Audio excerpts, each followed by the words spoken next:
Good morning. I'm Pastor Steve, the Warrior Christian Fellowship. It's Friday morning, August 19th. Glad you could be with me. I want to talk about hardships and trusting God. In Deuteronomy chapter 8, verses 11 through 14, it says, "Be careful you do not forget the Lord your God. Otherwise, when you eat and are satisfied, when you build fine houses and settle down, and when your herds and flocks grow large, and your silver and gold increase, and all you have is multiplied, your heart will become proud, and you will forget the Lord your God who brought you out of Egypt, out of the land of slavery." And that's pretty true when things are going good, isn't it, that we don't often think of God? These people were ready to enter the promised land, and God had warned them of the real danger their lives was about to begin.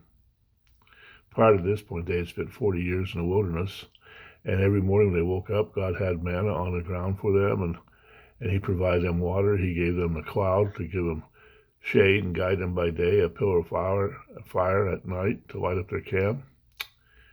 Wilderness living had a lot of hardship, but they looked to the Lord every day for help. They depended on Him for everything. But then He brought them into the promised land.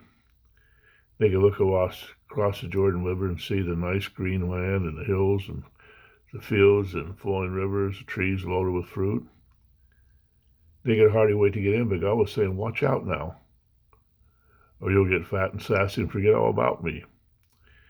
Then your troubles will really begin." And you'll see in the book of Judges, that's exactly what happened. They forgot the things that God had done for their forefathers. We all experience times in our lives of uncertainty, danger, pain, and we fall to our knees and we cry out to God for help. And God uses that adversity to bring us close to Him, which is where we experience the greatest blessings in life as we see God take us through these things.